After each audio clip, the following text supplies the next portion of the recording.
said it's like deja vu, like in the show.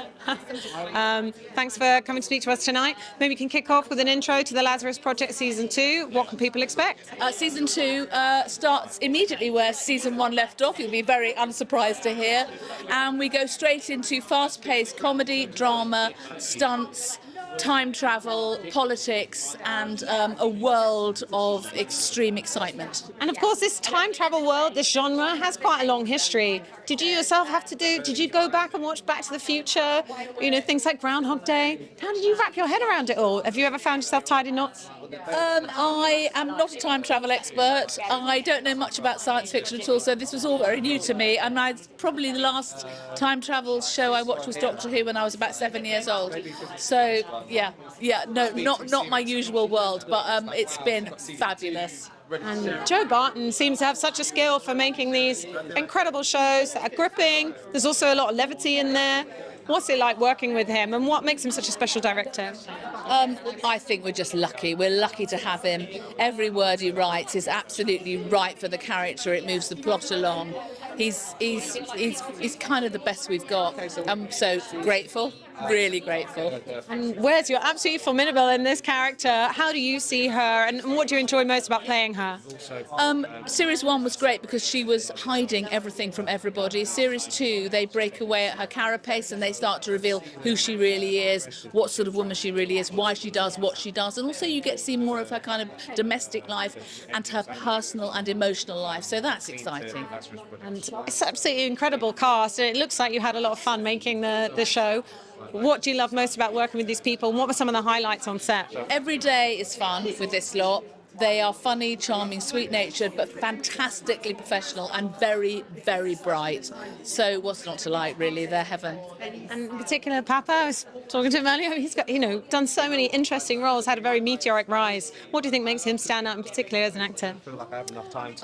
He's standing right next to me, so I'm not going to be too nice about him because he might become impossible. At the moment, he has incredible depth of personality. He's very clever.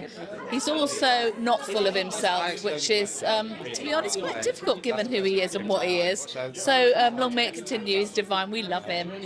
And in terms of the takeaways from the show, I mean, there's a lot to, I guess, the genre, this medium, this setting, allows us to think about our own relationships and about philosophical questions, about morality in our own lives. What do you think the takeaways might be? I think the important thing probably is how it makes us examine our behaviours day to day and how they impact upon our future. And then, of course, the show takes that to a global scale about where do you draw the line. And I grew up watching Men Behaving Badly and the like. Do you have really good memories from all of that time? What have been some of your highlights, and what are you looking forward to in the future? Men Behaving Badly, of course, was ridiculously good fun. Jonathan Creek was absurdly good fun. Blue Murder was great. Life Begins, all fantastic shows. The great thing about being an actor is you can carry on doing it, and if you do it reasonably well, people will keep asking you back. And so the future, well, I don't know. I mean, it's odd to say in a time travel show, but I actually don't know what the future holds. And do you feel like actually the landscape has opened up a lot, whether film, whether TV, for women and later in their careers, whereas in the past it used to be subordinated always to supporting characters or typecast, whereas it feels like that's really changing recently?